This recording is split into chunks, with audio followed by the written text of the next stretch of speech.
అక్కడ ఎంత పెద్ద గొడవ జరుగుతుందో మనం వెంటనే వెళ్ళి చూడాలంటే పదండి పదండి అన్నట్టు వెంటనే కారేసుకొని దేవి అని మనీష ఇద్దరు కూడా వస్తారు. ఇక అదే సమయానికి అమ్మ మీరు మా ధాన్యాన్ని మాకు పంచారమ్మా, మాకు చాలా సంతోషంగా ఉందమ్మా అని లక్ష్మిని ఊరి జనాలు ఎంతో బాగా మెచ్చుకుంటూ ఉండగా అదే సమయానికి కారు వచ్చి ఆగుతుంది.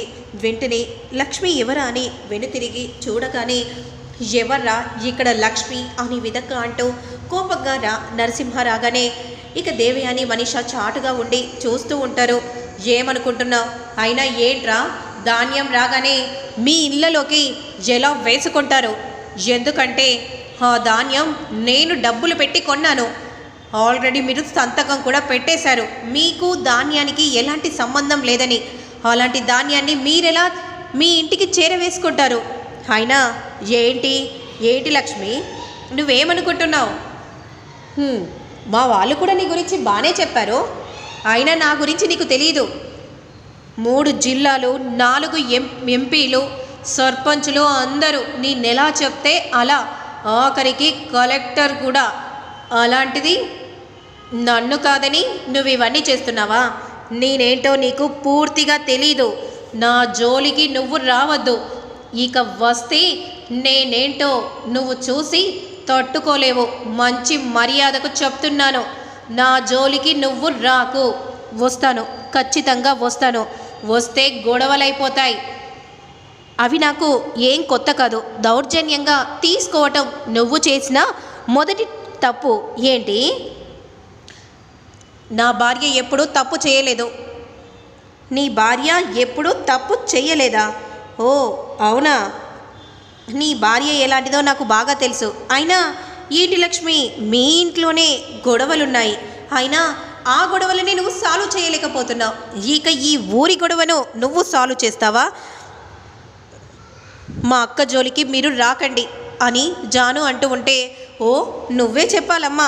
గొడవలల్లో దూరి ఇంటి గుట్టు బయటకిడ్చావు. అలాంటిది ఇప్పుడు నువ్వు మీ అక్కకి సపోర్ట్ చేస్తున్నావా? అండగా నిలుస్తున్నావా? అయినా తనేమైనా ఈ కులదేవత, లేదంటే ఈ ఊరిని కాపాడే గ్రామదేవత? పండగకొచ్చావు, ముగ్గులు వేసుకొని ఇక్కడి నుండి వెళ్ళు, అలా ఉండు. అంతేకాని ఇలాంటివి చేస్తే నేరుగా పైలోకానికి పోవాల్సి ఉంటుంది. అర్థమవుతుందా? అసలు నువ్వు మనిషివేనా? ఎందుకు ఇలా మాట్లాడుతున్నావు? దౌర్జన్యంగా తీసుకోవటం కాదు, అక్రమంగా దౌర్జన్యంగా వీళ్ళ దగ్గర నుంచి లాక్కోవటం కాదు.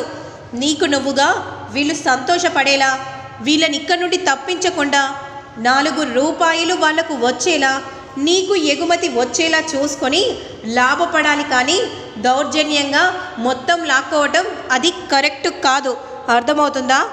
ఖచ్చితంగా నేను చేస్తాను. వీళ్లకు అండగా ఉండి తీరుతాను.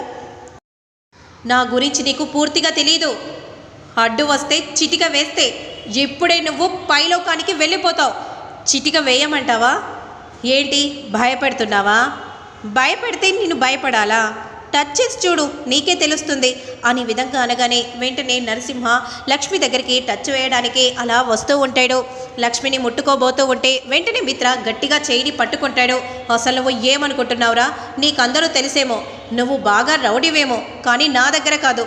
4 ఎంపీలు 4 రాష్ట్రాలు నీ చేతిలో ఉంటే, కానీ నేను లక్ష్మికి తోడుగా ఉన్నాను.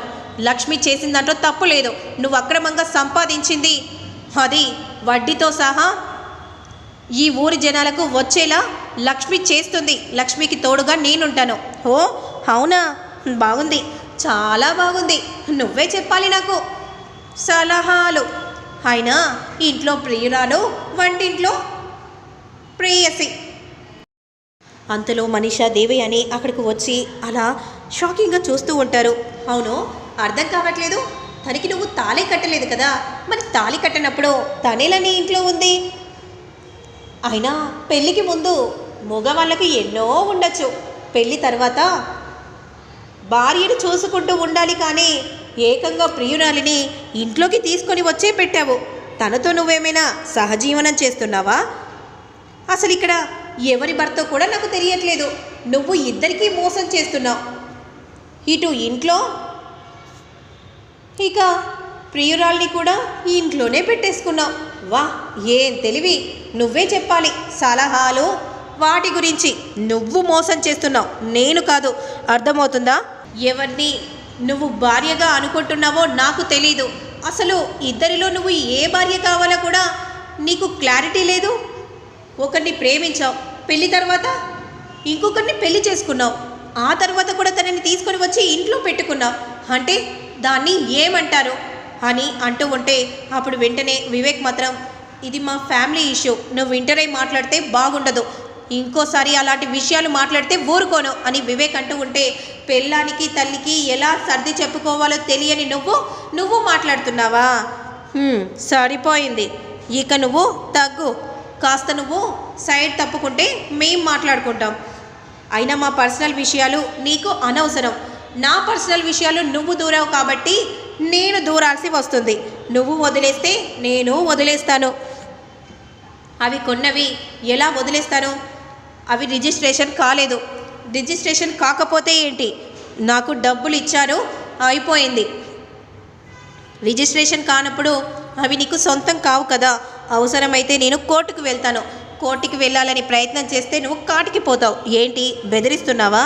నా గురించి నీకు ఇంకా తెలియదు. నిన్ను ఇక్కడే చంపి ఆ సమాధి పైన నేను ఫ్యాక్టరీ కడతాను. అలాంటి స్టేటస్ ఉన్నవాడిని నా జోలికి రాకు. ఏం చేస్తానో నాకే తెలీదు. ఏంటి ఏం చేస్తావు? భయపెడుతున్నావా? ఇంటిని కాదు కదా, నువ్వు ఏమీ చేయలేవు. వాళ్ళ ఇంటిని దౌర్జన్యంగా లాక్కోవాలని చూసినా అవి తిరిగి వాళ్ళకే సొంతం అవుతాయి. అయితే రేపే ఇల్లులను నేను కూల్చేస్తాను. అడ్డు పడితే అడ్డు పడుకో, నువ్వు నన్ను ఏమీ చేయలేవు. పదండ్రా అని అంటూ వెంటనే అక్క నుండి వెళ్తూ ఉంటారు.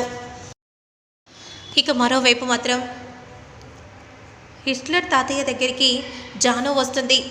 తాతయ్య అని పిలవగానే వెంటనే నన్నేనా అమ్మ పిలిచింది?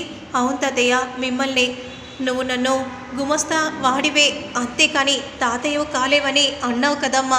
అంటే నువ్వు మళ్ళీ నన్ను తాతయ్యగా గుర్తించావు. చాలా మంచిదమ్మా, నన్ను క్షమించండి తాతయ్య. ఏదో తెలియక అలా మాట్లాడేశాను. మా తాతయ్య తర్వాత మీరు తాతయ్య లాంటివారు. మీరు మనసులో ఏం పెట్టుకోకండి తాతయ్య, నన్ను క్షమించండి తాతయ్య అని విధంగా అంటూ కాళ్ళు పట్టుకుంటుంది. ఇంకెప్పుడు కూడా అలా మాట్లాడను తాతయ్య. సరే అమ్మా, లే, ఈ చిన్న విషయానికి నువ్వు కాళ్ళు పట్టుకోవాలా? లే, నిన్ను సాయం కోరడానికి వచ్చాను తాతయ్య. ఏమైందమ్మా? అక్క వాళ్ళు అసలే చాలా డేంజర్. పక్కూరి సమస్యల్లో అక్క దూరుతుంది. వాడు చంపేస్తానని అంటున్నాడు. నాకు చాలా భయంగా ఉంది తాతయ్య. పిల్లలు ఉన్నవారు. అక్క చాలా కష్టపడింది. ఇక కష్టపడింది చాలు. ఇక మీదట అక్కకు కష్టాలు ఉండకూడదు. బావతో సంతోషంగా ఉండాలి. ఇప్పుడిప్పుడే బావ అక్క సంతోషంగా ఉంటున్నారు. అలాంటి అక్క మళ్ళీ సమస్యల్లో పడితే నేను తట్టుకోలేను తాతయ్య. అక్క సంతోషంగా ఉండాలి. ఎలాగైనా సరే మేము ఇక్కడ నుండి వెళ్ళిపోతాం. అప్పుడు ఈ సమస్యలు అక్కకు ఉండవు కదా. అంతలో పిల్లలు వచ్చి, పిన్ని నీకు మా అమ్మంటే అంత ప్రేమ, మరి ఎందుకు పిన్ని అమ్మ మీద కోపంగా ఉన్నావు? అమ్మ మీద ఎప్పుడు ఇలాగే ఉంటావేమో అని ఇద్దరం చాలా కంగారు పడిపోయాం పిన్ని. అదేం కాదురా అని అంటూ ఇద్దరికి కూడా ముద్దు పెడుతుంది. తాతయ్య రేపు మాత్రం మేము వెళ్ళేలా చూడు తాతయ్య అని విధంగా అంటూ అక్కడి నుండి వెళ్ళిపోగానే పిన్నికి మా అమ్మంటే ఎంత ప్రేమో అమ్మ గురించి ఏడుస్తుంది. చాలా ప్రేమ. ఎవరో మాటలు పట్టుకొని అప్పుడు అలా మాట్లాడింది, కానీ మళ్ళీ తిరిగి వాళ్ళు ఒకటైపోయారు కదమ్మా, ఇక చాలు అని అంటూ ఉంటే మరోవైపు అమ్మ లక్ష్మి అప్పుడు వెంటనే లక్ష్మి బయటికి వస్తుంది. మా ఊరి ధాన్యం మాకందరికీ కూడా పంచామమ్మా, చాలా సంతోషం. కానీ ఆ నరసింహ మాత్రం చాలా డేంజర్ అమ్మా. వాడు ఎంతకైనా తెగిస్తాడు. వాడితో మీరు పెట్టుకున్నారమ్మా, మాకు చాలా భయంగా ఉంది. అవునమ్మా, మిమ్మల్ని టీవీలో చూస్తే మేము ఎంతో సంతోషపడేవారం. మా ఊరి గురించి గొప్పగా చెప్పేవారమ్మా. అలాంటి మీరు మళ్ళీ మా వల్ల రిస్క్లో పడటం మాకు ఇష్టం లేదు. ఇంకొకరు మాత్రం అవునమ్మా, ఇక ఇంతటితో ఇది వదిలేద్దామమ్మా, వాడు తీసుకుంటే తీసుకొనివ్వు, మీరు మాత్రం రిస్క్లో పడడానికి వీల్లేదు. మీరు ఏమీ ఆలోచించకండి. ఎలాగైనా సరే మనం పోరాటం చేయాలి. వాడికి మనం భయపడడం ఏంటి? వాడే మనల్ని చూసి భయపడేలా మనం చేసుకోవాలి.